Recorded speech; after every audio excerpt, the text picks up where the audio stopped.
अच्छा जी, अस्सलाम वालेकुम guys, how are you?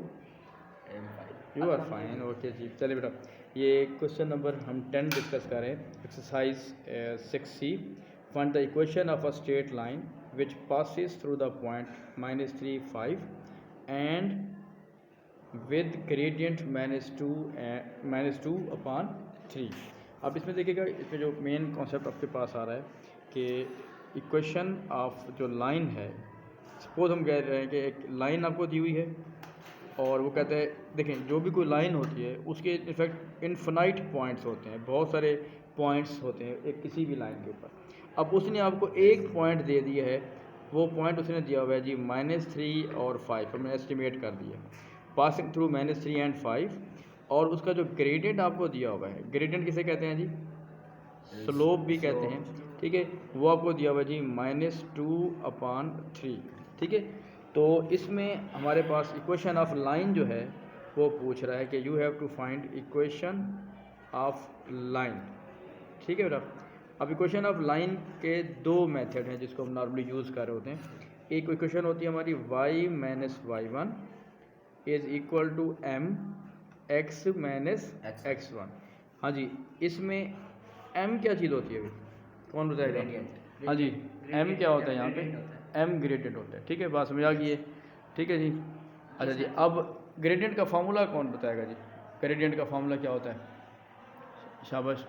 y2 m is equal to हाँ x2 minus x1 हाँ जी, is equal to y2 minus y1। हाँ जी, ठीक बताया है। नहीं, हाँ, जिसमें क्या गड़बड़ है? उल्टा बोल दिया। इसका होता है y2 minus y1 हाँ। Upon x2 minus x1। ठीक है।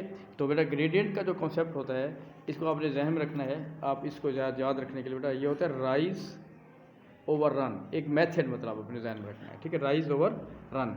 तो राइज बेसिकली अगर हम यूँ है, अगर मैं इस ट्राइंगल को, जैसे एक लाइन मैंने बनाई है, अगर मैं इसको कंप्लीट एक ट्राइंगल बना देता हूँ तो बेसिकली ये आपका राइज है और ये आपका क्या रहा है? रन आ रहा है। तो ये फार्मूला इसका बन जाता है बेटा ग्रेडियंट का y2 minus y1 upon x2 minus x1। लेकिन फ़िलहाल इस सवाल में हमें एक ग्रेडियंट का फार्मूला जो है अप्लाई नहीं करना है। क्यों नहीं करना? क्योंकि उसने ग्रेडियंट आपको पहले से दे दी है।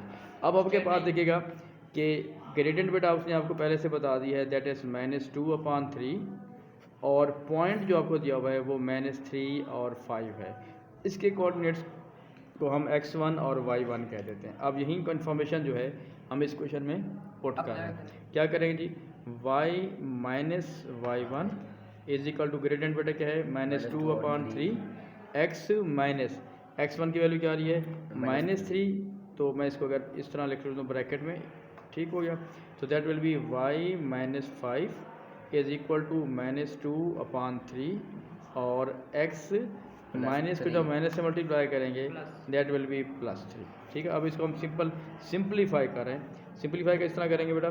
3 को उधर जाके मल्टीप्लाई करते हैं, तो 3 into y minus 5 is equal to -2 into x plus 3।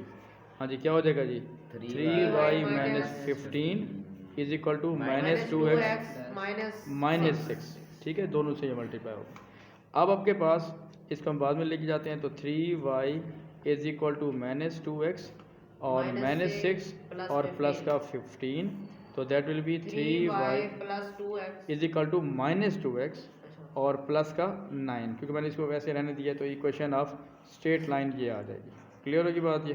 अगर आप इसको इधर ले जाएंगे तो प्लस हो जाएगा, ठीक हो गया। तो ये आपका एक आंसर रहेगा।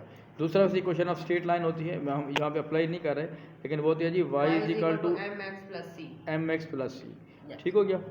m से मुराद होता है ग्रेडियंट और c से मुराद होता है y इंटरसेप्ट, यानी ये जो लाइन है वो y एक्सेस को कहाँ पे कट करती है, ठीक है। x और y वैसे रह जाएगा इन टर्म्स ऑफ, क्योंकि x और y होती है इक्वेशन, ठीक है। ये दो तरीक़ों से हम इक्वेशन ऑफ लाइन निकालते हैं, ओके सर। ठीक जी। अब इसमें पहला पार्ट तो इसका ये हो गया। अब हम आते हैं इसके सेकंड पार्ट पे।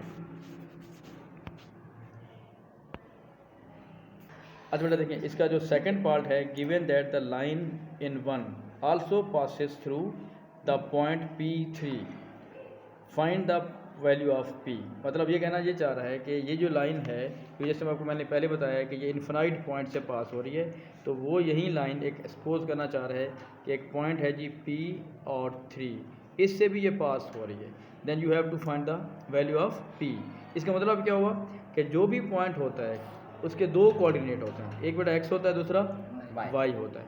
इसका मतलब है कि जब हम इसमें पुट करेंगे ये 3 हो गया, वाई की जगह पे क्या पुट कर देंगे, 3 पुट कर देंगे, और इज इक्वल टू -2, और इस एक्स की जगह पे क्या पुट कर देंगे, पी हम पुट कर देंगे, प्लस का 9, so that will be 3 3 9 is equal to -2p और प्लस का 9 हो जाएगा। अब फॉर एग्जाम्पल अगर मैं इस -2p को इधर ले जाता हूँ और इस 9 को इधर ले आता हूँ, तो that will be +2p is equal to 9 - 9, ठीक हो गया बेटा।